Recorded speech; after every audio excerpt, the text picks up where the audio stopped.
Capítulo 5. El costo.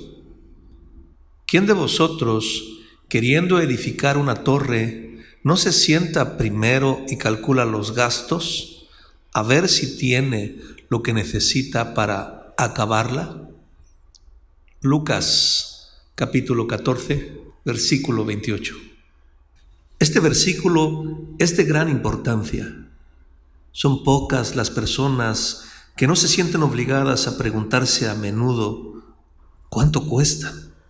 Al comprar una propiedad, construir un edificio, amueblar los cuartos, trazar planes, cambiar de casa, educar a los hijos, es sabio y prudente anticipar su costo. Muchos se ahorrarían gran dolor y sufrimiento si se acordaran de hacerse la pregunta ¿cuánto cuesta? Y hay una cuestión donde tiene especial importancia calcular cuánto cuesta. Esa cuestión es la salvación de nuestras almas. ¿Qué cuesta ser un verdadero cristiano? ¿Qué cuesta ser realmente un hombre santo? Esta, al fin y al cabo, es la gran pregunta.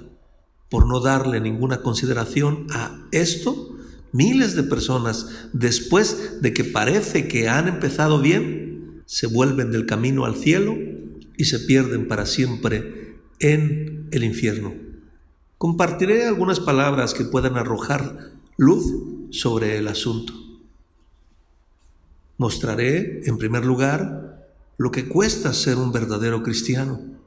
En segundo lugar, explicaré por qué es tan importante calcular el costo. Por último, daré algunas pautas que pueden ayudar a calcular el costo correctamente. Vivimos en tiempos extraños. Los sucesos van pasando con singular rapidez. Nunca sabemos lo que nos depara un nuevo día. Mucho menos sabemos lo que pueda suceder dentro de un año. Vivimos en una época en la que hay mucha religiosidad. Centenares de cristianos activos en todas partes están expresando un anhelo por más santidad y una vida espiritual más elevada. No obstante, es más común ver a la gente recibir la palabra con gozo y después de 2 o 3 años apartarse y volver a sus pecados. No consideraron lo que cuesta ser realmente un creyente congruente y un cristiano santo. Sin duda, estos son tiempos cuando deberíamos sentarnos con frecuencia a calcular el costo y considerar el estado de nuestras almas. Tiene que importarnos lo que somos. Si anhelamos ser realmente santos, es buena señal. Podemos dar gracias a Dios por poner ese anhelo en nuestros corazones, pero aún así hay que calcular el costo. No hay duda que el camino de Cristo a la vida eterna lleva a la felicidad, pero es una necedad ignorar el hecho de que el camino de Cristo es angosto y que la cruz viene antes que la corona. Lo que cuesta ser un verdadero cristiano. Primero, tengo que mostrar lo que cuesta ser un verdadero cristiano. No nos equivoquemos en el significado de lo que estoy diciendo. No estoy examinando el costo de salvar el alma de un cristiano. Sé muy bien qué costó. Nada menos que la sangre del Hijo de Dios. Expiar los pecados y redimir al hombre del infierno.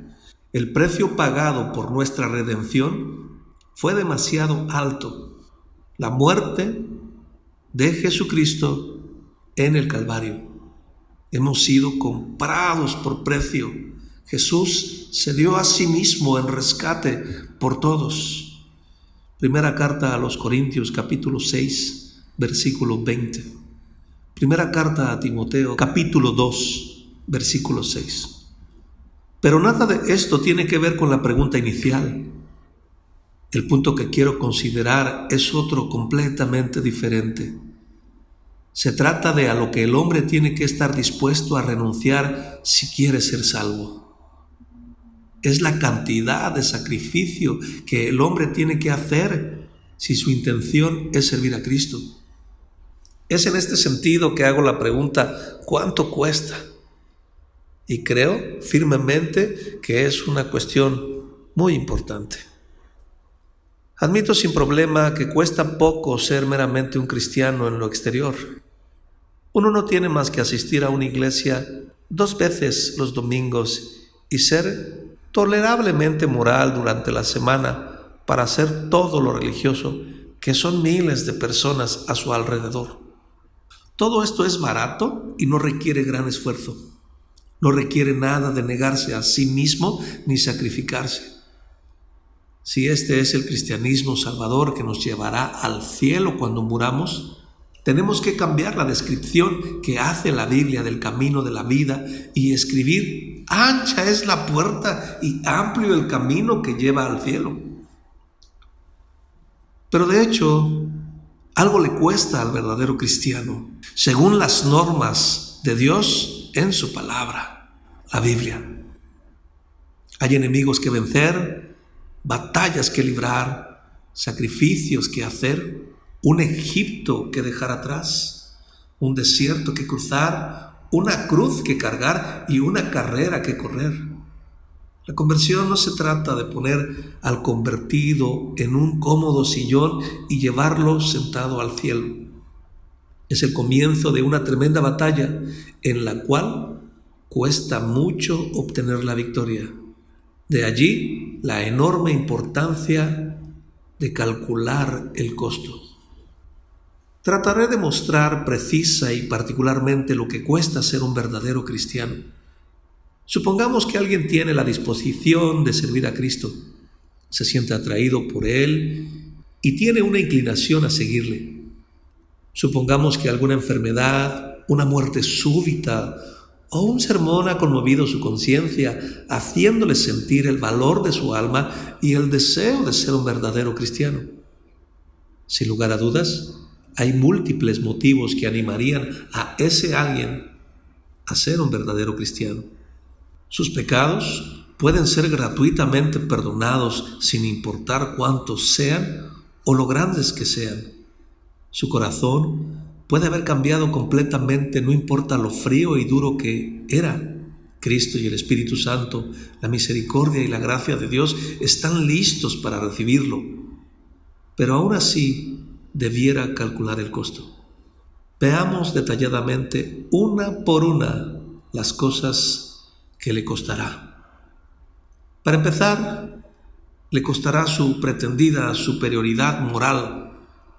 Tiene que despojarse de todo orgullo y soberbia y de creerse bueno.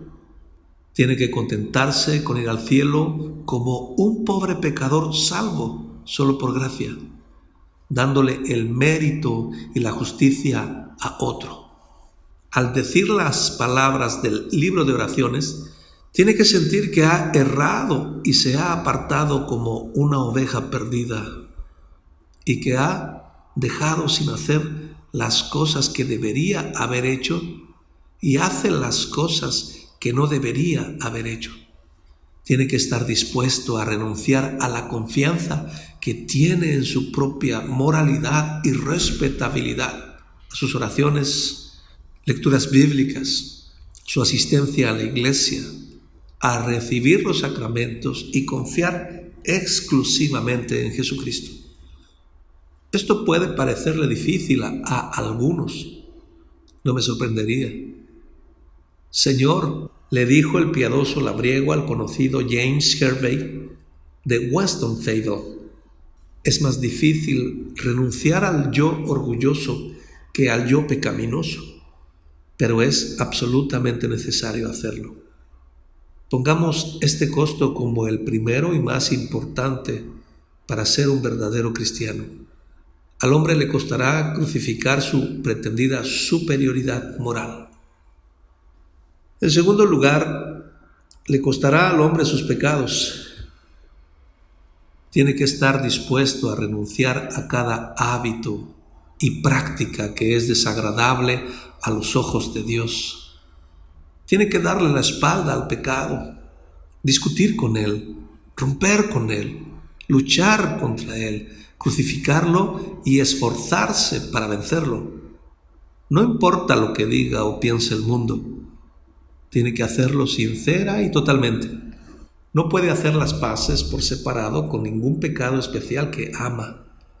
Tiene que considerar a todos sus pecados como sus enemigos mortales y aborrecer cada mal camino, sean pequeñas o grandes, sean públicas o secretas. Tiene que renunciar totalmente a todas sus transgresiones. Significará una batalla diaria y a veces casi lograrán enseñorearse sobre él, pero nunca debe ceder. Tiene que mantener una guerra perpetua contra sus pecados. Escrito está: echad de vosotros todas vuestras transgresiones. Tus pecados redime con justicia y tus iniquidades deja de hacer lo malo. Ezequiel capítulo 18, versículo 31. Daniel capítulo 4, versículo 27.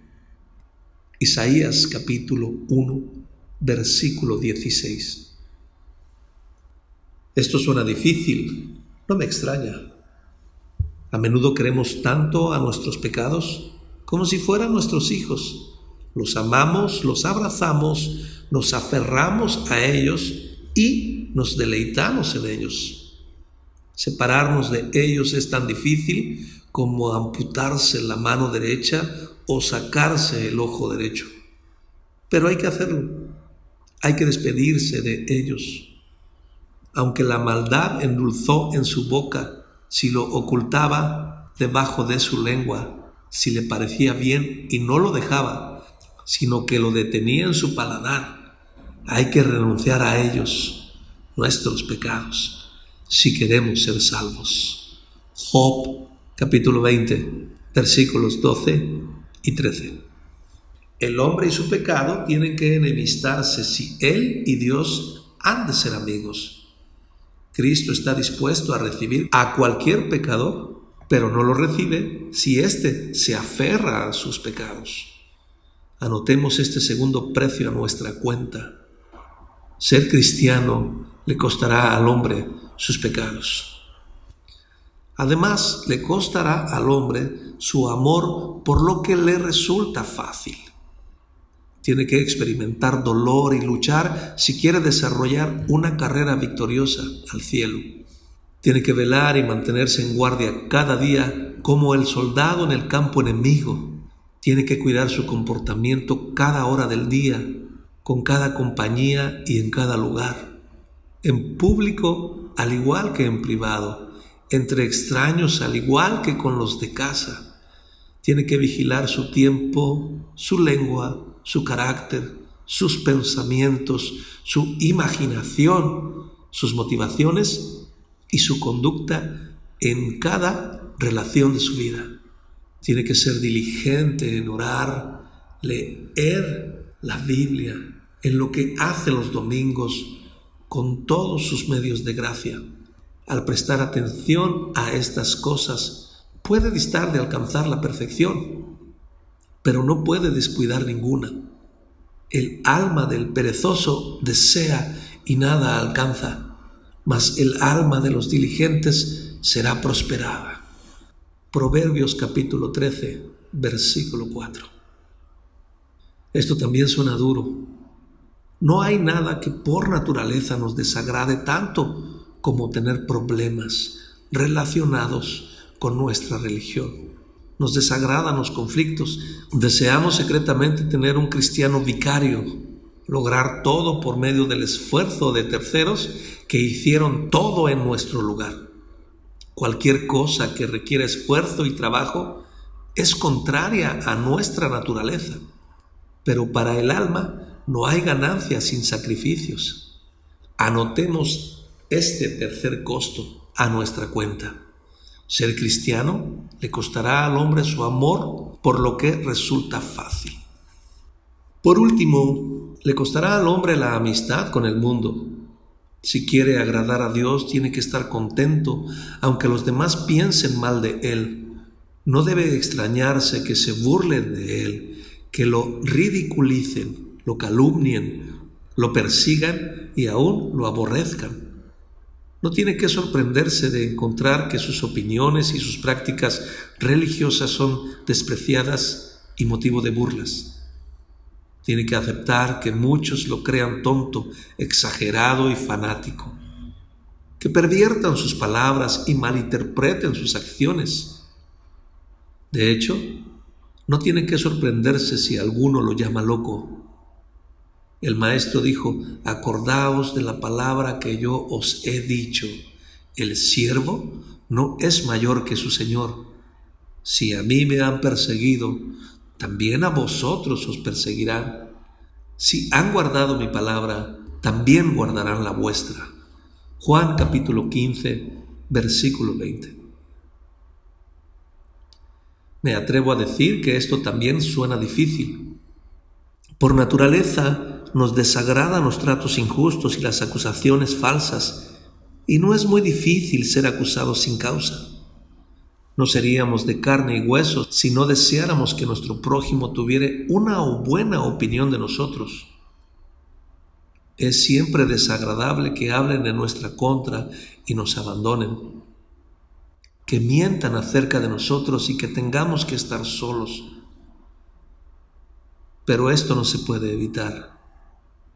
La copa que nuestro Maestro bebió tiene que ser bebida por sus discípulos. Tienen que ser despreciado y desechado entre los hombres. Isaías capítulo 53, versículo 3. Anotemos este cuarto costo a nuestra cuenta. Ser cristiano le costará al hombre la amistad con el mundo. Todo eso es lo que cuesta ser un verdadero cristiano. Admito que la lista es pesada. ¿Dónde hay un elemento de los anteriores que pueda ser quitado? Audaz es el hombre que se atreve a decir que podemos conservar nuestra pretendida superioridad, nuestros pecados, nuestra pereza y nuestro amor por el mundo y aún así ser salvos.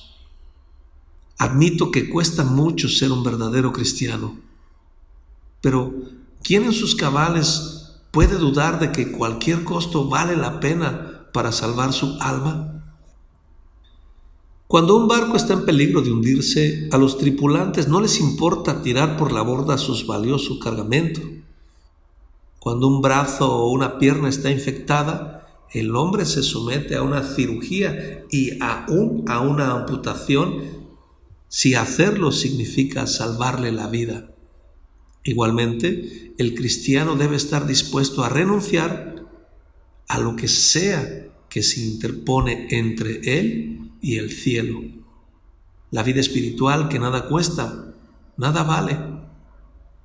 Un cristianismo barato sin una cruz probará ser al final un cristianismo inútil sin ninguna corona. La importancia de calcular el costo. Quiero ahora, en segundo lugar, explicar por qué calcular el costo es de tanta importancia para el alma del hombre. Podría fácilmente resolver esta cuestión enunciando el principio de que ningún deber ordenado por Cristo puede alguna vez ser descuidado sin sufrir daño alguno. Podría mostrar cuántos cierran los ojos durante toda la vida a la naturaleza de la fe que salva y se niegan a considerar lo que realmente cuesta ser cristiano. Podría describir esas escenas en las que, al final, cuando ya se les está escapando la vida, despiertan y hacen unos pocos esfuerzos espasmódicos por volver a Dios. Podría decir cuántos, para su sorpresa, descubren que el arrepentimiento y la conversión no son asuntos tan fáciles como suponían y que cuesta una gran suma ser un verdadero cristiano. Describen que el hábito del orgullo, la indulgencia pecaminosa, el amor por lo que resulta fácil y la mundanalidad no son tan fáciles de abandonar como habían imaginado. Y entonces, después de un esfuerzo débil, se dan por vencidos y parten del mundo sin esperanza. sin la gracia y sin ser aptos para encontrarse con Dios. Viven engañados toda la vida pensando que la fe cristiana sería algo fácil cuando se decidieran a tomarlo en serio. Pero se les abren los ojos demasiado tarde y descubren por primera vez que están arruinados porque nunca calcularon el costo. Los que necesitan ser exhortados a calcular el costo. Pero existe una clase de personas en especial a la que quiero hablar sobre esta parte de mi tema. Es una clase numerosa que va en aumento y que en estos días está en inminente peligro. Diré algunas palabras para tratar de describirla. Merece nuestra cuidadosa atención. Las personas a las que me refiero no son indiferentes a la religión. Piensan mucho en ella. No son ignorantes en cuanto a la religión. La conocen bastante bien, pero su gran defecto es que no están arraigados y afirmados en su fe. Sucede con demasiada frecuencia que han adquirido su conocimiento de segunda mano, ya sea de sus familiares o porque les enseñaron religión, pero nunca se han ocupado de su propia experiencia interior. Sucede con demasiada frecuencia que han hecho una profesión de fe presionados por las circunstancias, por la emoción de sus sentimientos, por un entusiasmo animal o por un deseo fortuito de hacer lo mismo que hacen los demás, sin que haya una obra fehaciente de la gracia en sus corazones. Las personas así se encuentran en una posición inmensamente peligrosa. Son precisamente ellas, si es que valen de algo los ejemplos bíblicos, las que necesitan la exhortación a calcular el costo. Por no calcular el costo, incontables hijos de Israel murieron miserablemente en el desierto entre Egipto y Canaán. Dejaron Egipto llenos de entusiasmo y fervor, como si nada pudiera detenerlos. Sin embargo, cuando encontraron peligros y dificultades en el camino, su aparente valentía pronto desapareció.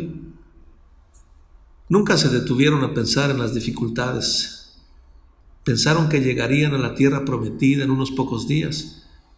Pero cuando los enemigos, las privaciones, el hambre y la sed empezaron a probarlos, murmuraron contra Moisés, contra Dios, y hubieran preferido volver a Egipto. En una palabra, no habían calculado el costo, por lo que perdieron todo y murieron en sus pecados.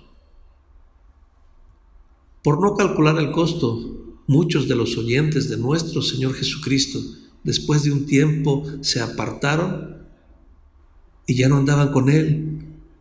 Juan capítulo 6, versículo 66.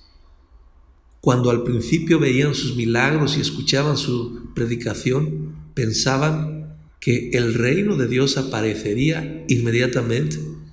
Se sumaron a sus apóstoles y los siguieron sin pensar en las consecuencias.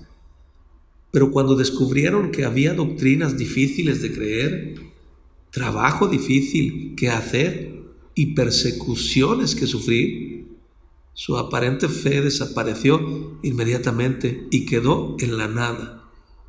En una palabra, no habían calculado el costo y consecuentemente naufragaron en cuanto a la fe algunos. Primera carta a Timoteo, capítulo 1, versículo 19. Por no calcular el costo, el rey Herodes volvió a sus antiguos pecados y destruyó su alma.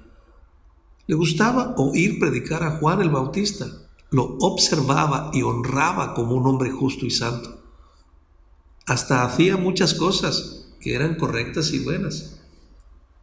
Pero cuando se vio obligado a enfrentar el hecho de tener que renunciar a su querida Herodías, apostató de la fe. No había contado con esto. No había calculado el costo. Marcos capítulo 6, versículo 20. Por no calcular el costo, Demas dejó a Pablo, dejó el Evangelio, dejó a Cristo y renunció al cielo. Por mucho tiempo viajó con el apóstol de los gentiles y de hecho fue su colaborador. Pero cuando descubrió que no podía ser amigo de este mundo y al mismo tiempo ser amigo de Dios, renunció a su cristianismo y se dio al mundo. Demas me ha desamparado, dijo Pablo, amando este mundo. Segunda carta a Timoteo, capítulo 4, versículo 10. Obviamente, no había calculado el costo. Por no calcular el costo, los que escuchan a poderosos predicadores evangélicos a menudo sufren un final desventurado. Se conmueven y emocionan tanto que profesan lo que realmente no experimentan. Reciben la palabra gozosos con tanta extravagancia que casi asustan a los viejos cristianos. Trabajan por un tiempo con tanta consagración y fervor que parece que van a sobrepasar a los demás. Hablan y trabajan con objetivos espirituales con tanto entusiasmo que hasta pueden avergonzar a los cristianos que ya tienen más tiempo en la iglesia. Pero cuando la novedad y la frescura de sus sentimientos han pasado, cambian totalmente. Dan prueba de haber sido terreno pedregoso. Son exactamente lo que describe el gran maestro en la parábola del sembrador. Al venir la aflicción o la persecución por causa de la palabra, luego tropieza. Mateo capítulo 13, versículo 21. Poco a poco su efímera consagración se esfuma y su amor se enfría. Tarde o temprano los asientos que ocupaban en los cultos están vacíos y ni siquiera son mencionados entre los cristianos, porque nunca calcularon el costo. Por no calcular el costo, centenares de personas que han hecho profesión de fe como fruto de avivamientos religiosos vuelven al mundo después de un tiempo y hacen quedar mal a la fe cristiana. Comienzan con una noción lamentablemente equivocada de lo que es el verdadero cristianismo.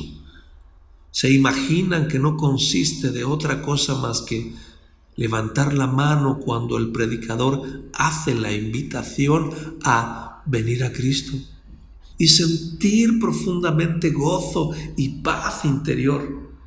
Y entonces, después de un tiempo, cuando se enteran de que existe una cruz que hay que cargar, que nuestros corazones son engañosos y que hay un diablo ocupado siempre cerca de nosotros, se enfrían disgustados y se vuelven a sus pecados de antes. ¿Y por qué? Porque nunca supieron realmente de qué se trataba el verdadero cristianismo. Nunca aprendieron que tenemos que calcular el costo. Nota a pie de página. Lamentaría mucho si el lenguaje que acabo de usar acerca de los avivamientos se malentendiera. Para prevenirlo, presentaré algunos comentarios para aclarar lo que quiero decir. Nadie puede estar más profundamente agradecido que yo por los avivamientos auténticos en la fe cristiana. Donde quiera que sucedan y por los medios que sean, les deseo de todo corazón que Dios los bendiga. Si Cristo es predicado, me regocijo, cualesquiera que sean los predicadores. Si las almas son salvadas, me regocijo, cualquiera que sea la denominación de la iglesia donde se presente la palabra de vida. Pero es una triste realidad que en un mundo como este no se puede tener lo bueno sin lo malo. No vacilo en decir que una de las consecuencias del movimiento de avivamiento ha sido la aparición de un sistema teológico que me siento obligado a llamar defectuoso y malicioso en extremo. La característica principal del sistema teológico al que me refiero es una exageración extravagante y desproporcionada de 3 puntos de la religión, a saber, la conversión instantánea, la invitación a pecadores inconversos a venir a Cristo y la posesión de un gozo y paz interior como prueba de la conversión. Repito que estos tres grandes puntos, pues grandes son, incesantemente alcanzan algún público, exclusivamente en algunos sectores donde causa grandes prejuicios. La conversión instantánea sin duda debe ser algo para instruirle a la gente, pero las personas no deben ser llevadas a suponer que no hay otra manera de convertirse y que, a menos que Dios las convierta súbita y poderosamente, no están convertidas.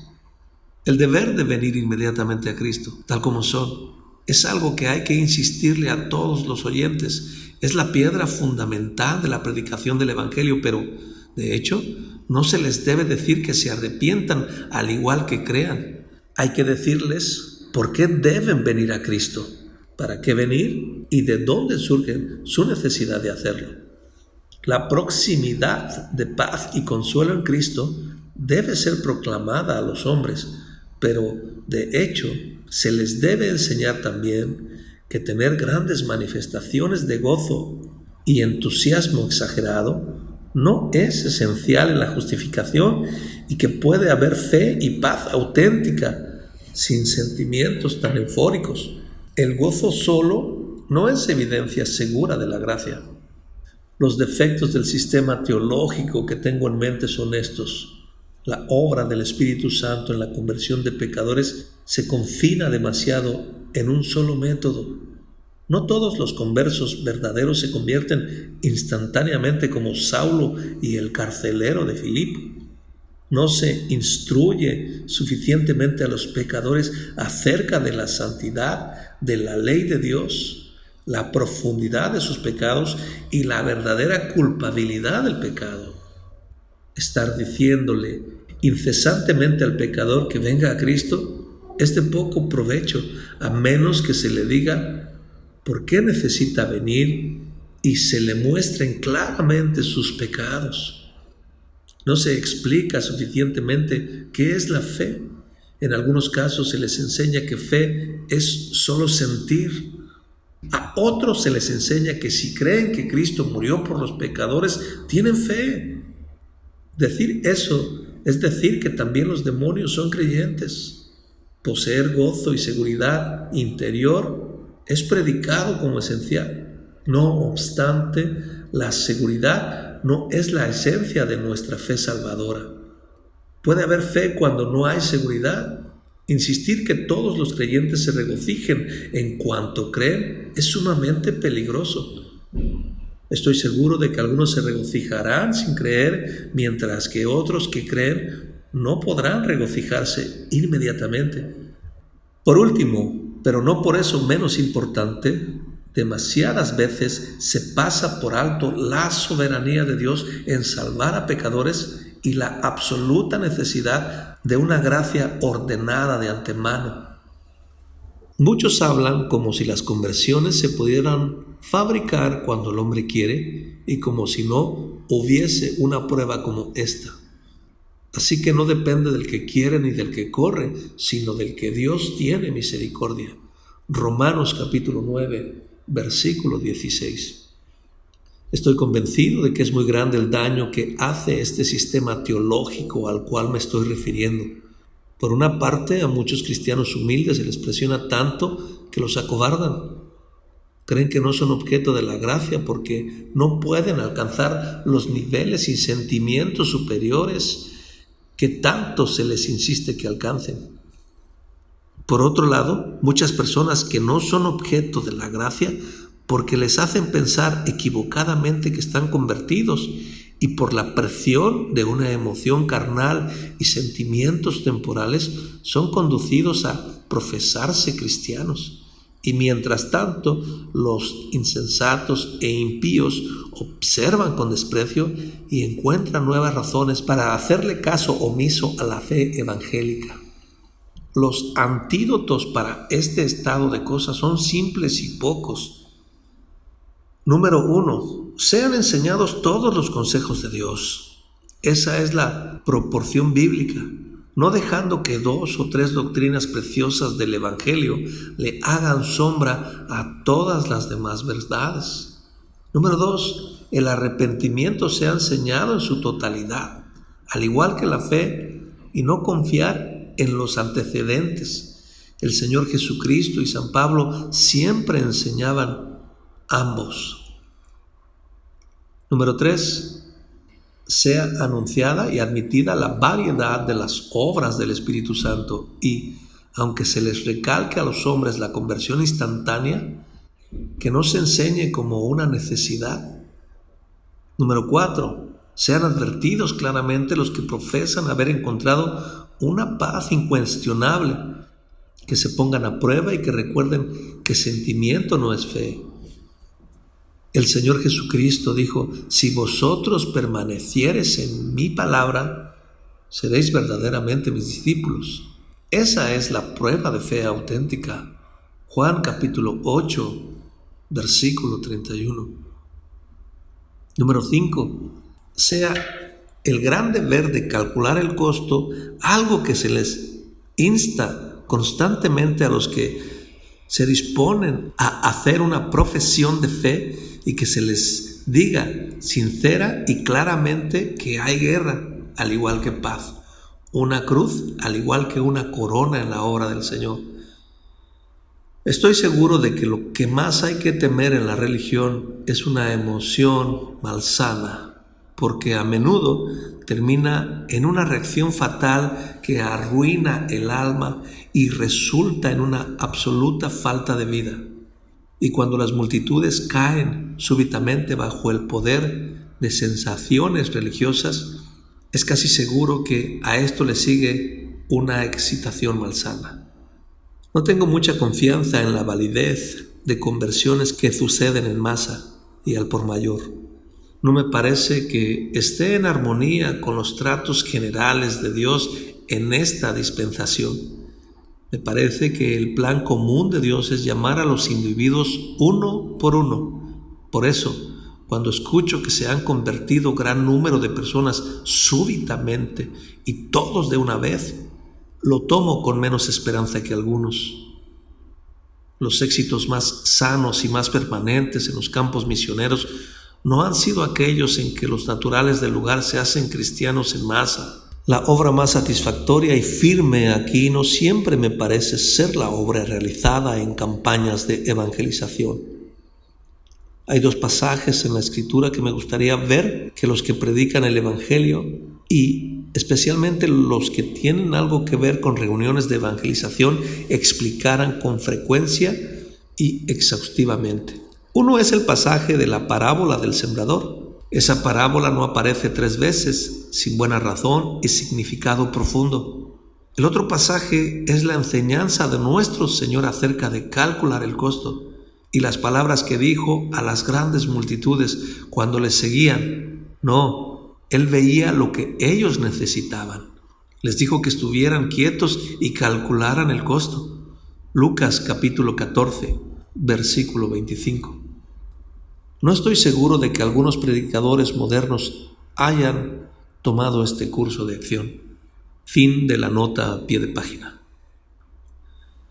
Por no calcular el costo, los hijos, los padres cristianos a menudo terminan mal y avergüenzan al cristianismo.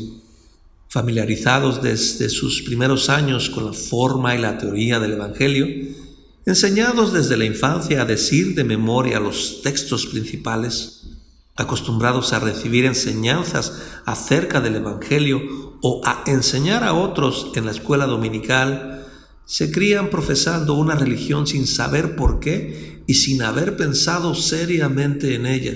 Y entonces, cuando la realidad de la vida adulta empieza a presionarlos, a menudo sorprenden a todos cuando abandonan toda su fe evangélica y se pierden en el mundo.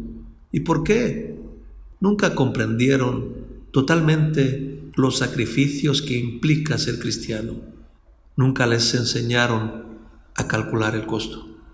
Estas son verdades serias y dolorosas, pero al fin de cuentas son verdad. Todas ayudan a mostrar la importancia inmensa del tema que estoy considerando.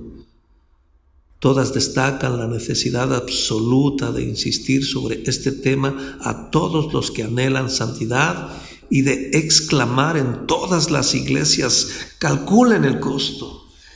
Me atrevo a decir que sería bueno que se enseñara con más frecuencia de lo que se enseña la obligación de calcular el costo de seguir a Cristo. Actuar con apuro e impaciencia es la orden del día para muchos que pretenden ser religiosos.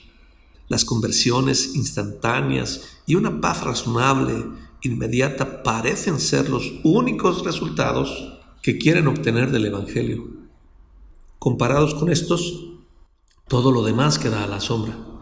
Obtenerlas es aparentemente el gran fin y objetivo de sus obras. Digo sin vacilar que este modo intrascendente y parcial de enseñar el cristianismo es extremadamente malicioso. Nadie se equivoque sobre lo que digo. Apruebo totalmente que se ofrezca a los hombres una salvación en Cristo total, inmediata, presente y gratuita. Apruebo totalmente que se le insta al hombre sobre la posibilidad y el deber de una conversión inmediata y al instante. No cuestiono a nadie con respecto a esto. Pero lo que sí digo es que estas verdades no deben ser presentadas sin esencia, aisladas y como únicas. Tienen que presentarse diciendo sinceramente lo que están aceptando. Si profesan el deseo de salir del mundo y servir a Cristo, las personas no deben ser presionadas a sumarse a las filas de las huestes de Cristo sin haberles dicho lo que implica la guerra. En una palabra, se les debe decir sinceramente que calculen el costo. La práctica de calcular el costo. ¿Se pregunta alguno cuál fue la práctica de Jesús en este asunto? Lea esta descripción de Lucas. Nos dice que en cierta ocasión grandes multitudes iban con él y volviéndose les dijo: si alguno viene a mí y no aborrece a su padre y madre y mujer e hijos y hermanos y hermanas y aún también su propia vida, no puede ser mi discípulo. Y el que no lleva su cruz y viene en pos de mí, no puede ser mi discípulo. Lucas capítulo 45, versículos 25 al 27. Me es necesario decir directamente que no puedo reconciliar este pasaje con los procedimientos de muchos maestros religiosos modernos. Y esto a pesar de que la doctrina referente a esta cuestión es clara como el sol en su cenit. Nos muestra que no debemos apurar a los hombres para que profesen ser discípulos sin advertirles claramente que calculen el costo. ¿Se pregunta alguno cuál ha sido la práctica de los mejores y más insignes predicadores del Evangelio en el pasado? Me atrevo a decir que todos a una dan testimonio de la sabiduría con que el Señor trató con las multitudes a las cuales me acabo de referir. Lutero, Latimer, Dexter, Wesley, Whitefield, Birchett y Rowland Hill estaban profundamente conscientes de lo engañoso que es el corazón del hombre.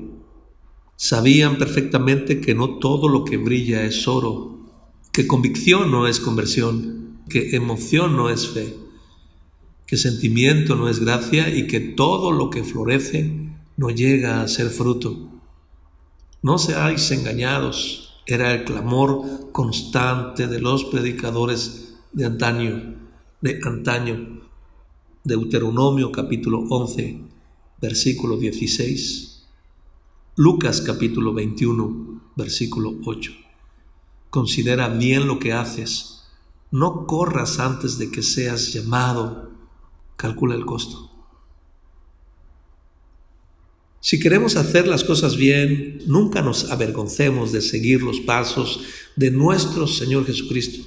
Trabajemos intensamente en pro de las almas de otros.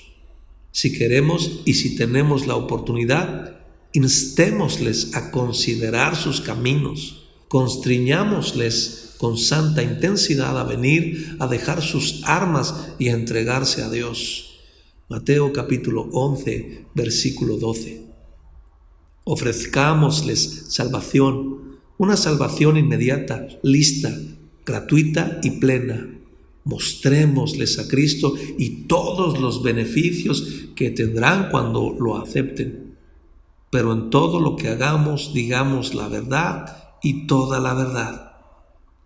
No nos rebajemos a usar los ardides vulgares de un sargento recluta. No hablemos solo del uniforme, la paga y la gloria. Hablemos también de los enemigos, la batalla, la armadura, la necesidad de velar, las marchas y las prácticas. No presentemos solo un lado del cristianismo. No dejemos de hablar de la cruz en la que murió Cristo por nuestra redención. Incluyamos la importancia de negarse a sí mismo.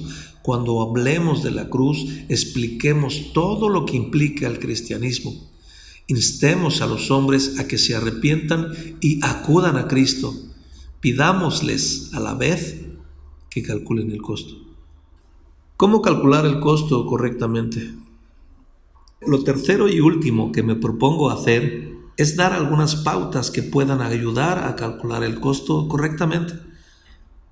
Por cierto, que me lamentaría si no dijera algo de este aspecto de mi tema. No tengo ningún deseo de desalentar ni desanimar a nadie con respecto al servicio para Cristo.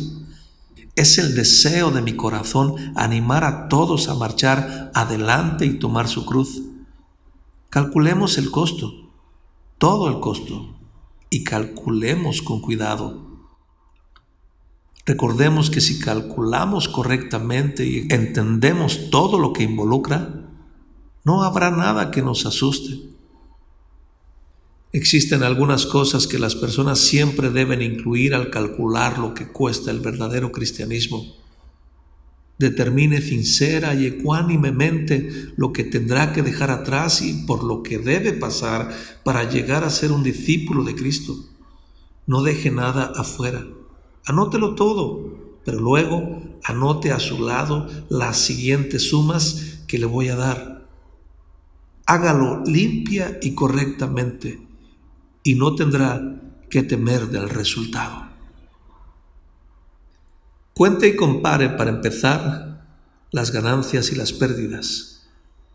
Si quiere llegar a ser un cristiano santo y auténtico, es posible que pierda algo en este mundo, pero ganará la salvación de su alma inmortal.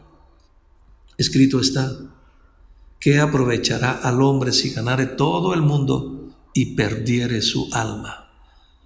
Marcos capítulo 8, versículo 36. Cuente y compare, además, las alabanzas y las acusaciones. Si quiere ser un cristiano santo y auténtico, es muy posible que los hombres lo acusen, pero tendrá la alabanza de Dios el Padre, Dios el Hijo y Dios el Espíritu Santo. Las acusaciones vendrán de algunos hombres y mujeres falibles, ciegos y errados. Las alabanzas vendrán del Rey de Reyes y Juez de toda la tierra. Aquellos a quienes Él bendice son realmente bendecidos. Está escrito: bienaventurados sois cuando por mi causa os vituperen y os persigan y digan toda clase de mal contra vosotros, mintiendo. Gozaos y alegraos, porque vuestro galardón es grande en los cielos. Mateo capítulo 5, versículos 11 y 12. Cuente y compare también los amigos y los enemigos. Si quiere ser un cristiano santo y auténtico, por un lado, tiene la enemistad del diablo y de los impíos. Por el otro, tiene el favor y la amistad del Señor Jesucristo. Sus enemigos, en el peor de los casos, solo pueden herir su calcañar. Pueden enfurecerse e ir por mar y tierra para causar su ruina. pero no lo pueden destruir. Su amigo puede salvar perpetuamente a los que vienen a Dios por medio de Cristo. Nadie jamás le quitará de su mano a una de sus ovejas. Escrito está: mas os digo, amigos míos, no temáis a los que matan el cuerpo y después nada más pueden hacer. Pero os enseñaré a quién debéis temer. Temed a aquel que después de haber quitado la vida tiene poder de echar en el infierno. Sí, os digo, a este temed. Lucas capítulo 12, versículos 4 y 5. Cuente y compare la vida presente y la vida venidera. Si quieres ser un cristiano santo y auténtico, no hay duda que el tiempo presente no es precisamente fácil. Es un tiempo de velar y orar, luchar y batallar, creer y trabajar, pero dura solo unos pocos años. El tiempo futuro será de descanso y de refrigerio. El pecado será echado fuera, Satanás será amarrado, y lo mejor de todo es que será de descanso eterno. Está escrito: porque esta leve tribulación momentánea produce en nosotros un cada vez más excelente y eterno peso de gloria. No mirando nosotros las cosas que se ven, sino las que no se ven, pues las cosas que se ven son temporales, pero las que no se ven son eternas.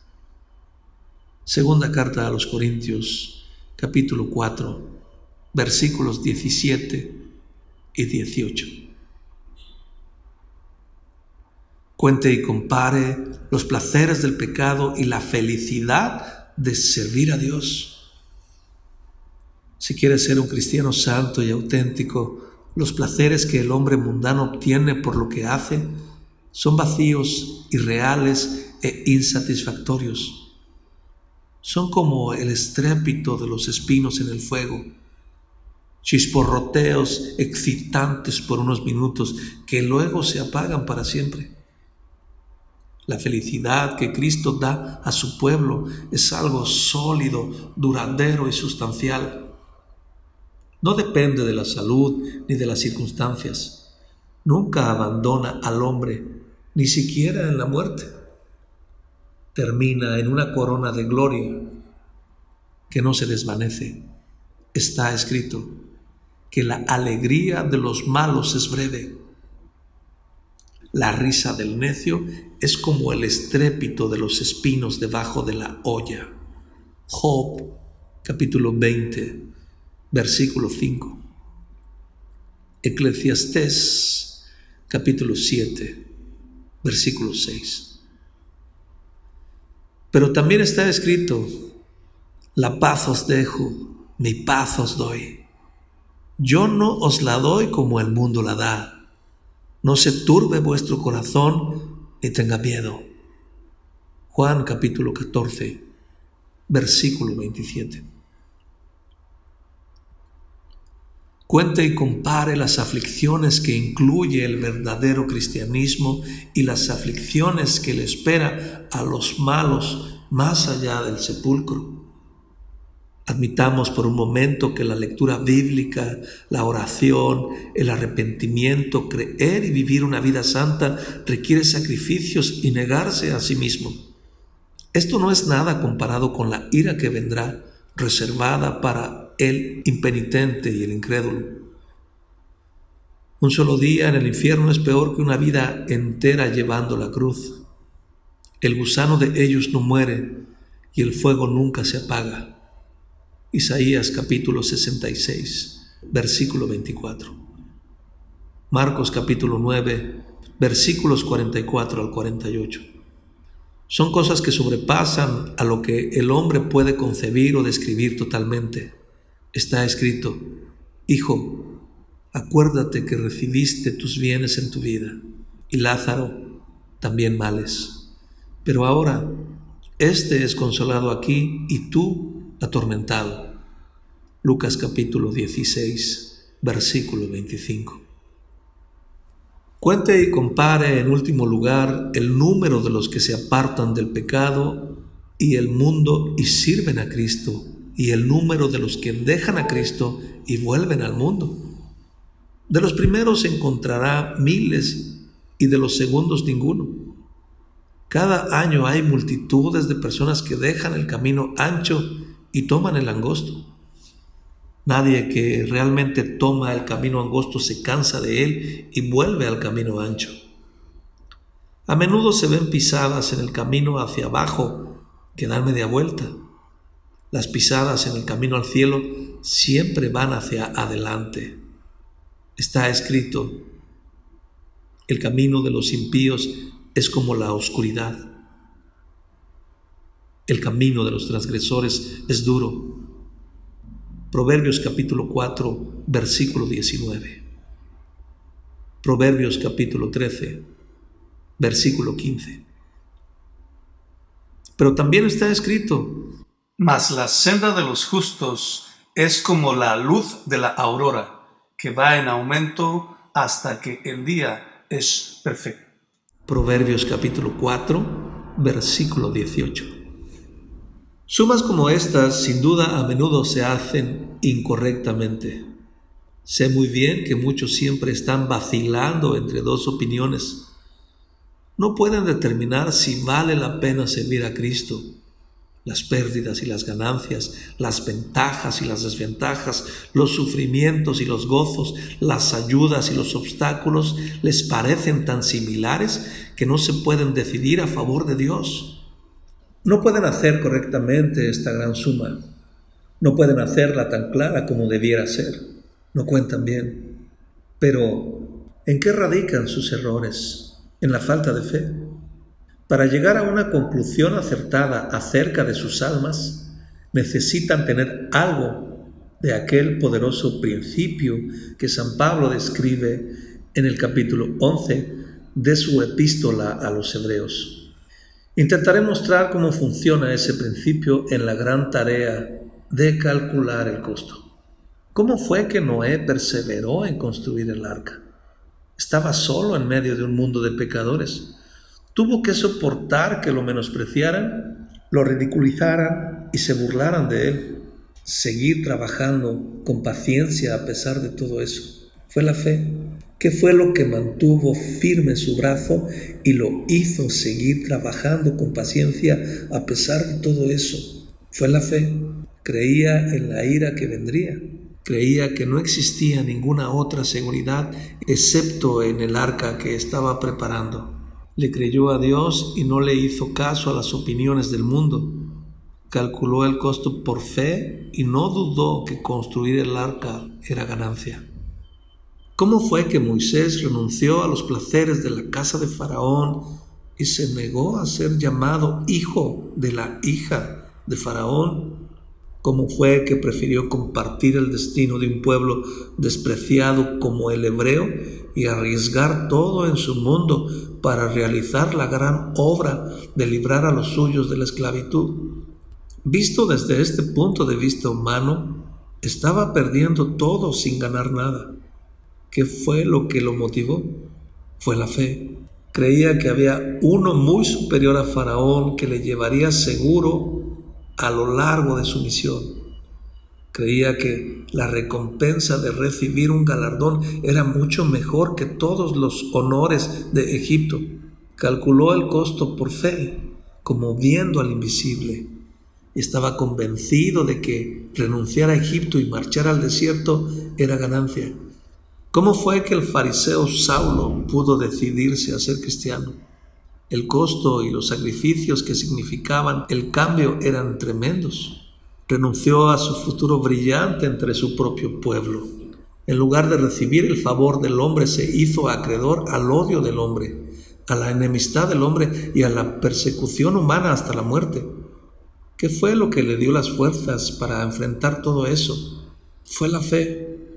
Creía que Jesús, quien lo encontró en el camino a Damasco, podía darle 100 veces más de lo que renunciaba en este mundo. Creyó por fe que en el mundo venidero tendría vida eterna. Por fe. calculó el costo y vio claramente de qué lado se inclinaba la balanza. Creía firmemente que llevar la cruz de Cristo era ganancia. Subrayemos bien estas cosas. La fe que llevó a Noé, a Moisés y a Pablo a hacer lo que hicieron es el gran secreto para llegar a una conclusión perfecta con respecto a nuestras almas. Esa misma fe tiene que ser nuestro ayudante y tesorero cuando nos sentamos para calcular el costo de ser un verdadero cristiano. Esa fe está a nuestra disposición. No tenemos más que pedirla. Él da mayor gracia. Santiago capítulo 4, versículo 6. Armados con esa fe, no agregaremos nada a la cruz ni restaremos nada a la corona. Todas nuestras conclusiones serán correctas. Nuestra suma total no tendrá ni un error. Aplicaciones prácticas. En conclusión, piense seriamente cada lector si su vida espiritual le está costando algo en el presente. Es muy probable que no le esté costando nada. Es muy posible que no le cueste problemas, ni tiempo, ni reflexiones, ni preocupaciones, ni sufrimientos, ni lectura, ni oraciones, ni negarse a sí mismo, ni conflictos, ni trabajo, ni esfuerzo de ninguna clase. Ahora, preste atención a lo que le voy a decir. Una vida espiritual como esa nunca salvará su alma. Nunca le dará paz mientras viva, ni esperanza cuando llegue la muerte. No le dará fuerzas el día de la aflicción, ni le consolará el día de la muerte. Una vida espiritual que nada cuesta, nada vale. Despierte y conviértase. Despierte y crea. Despierte y ore. No descanse hasta dar una respuesta satisfactoria a mi pregunta: ¿cuánto cuesta? Piense si quiere motivos conmovedores para servir a Dios. ¿Cuánto cuesta proveerle una salvación a su alma? Piense cómo el Hijo de Dios dejó el cielo y se hizo hombre, sufrió en la cruz y yació en el sepulcro a fin de pagar su deuda con Dios y obrar para usted una redención completa. Piense en todo esto y aprenda que no es cosa superficial tener un alma inmortal. Vale la pena invertir algo por su alma. ¡Ay, perezoso! ¿Ha llegado realmente a esto? ¿A perderse el cielo por no incomodarse? ¿Está realmente decidido a naufragar para siempre? ¿Simplemente porque no le gusta hacer un esfuerzo? ¡Afuera con este pensamiento cobarde e indigno! Levántese y compórtese y actúe con determinación. Dígase a sí mismo: cueste lo que cueste, me esforzaré para entrar por la puerta estrecha.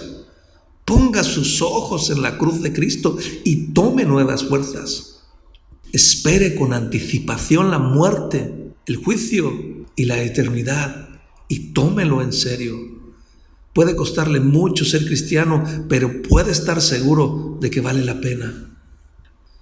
Si algún lector siente que realmente ya ha calculado el costo y ha tomado la cruz, le insto a que persevere y siga adelante.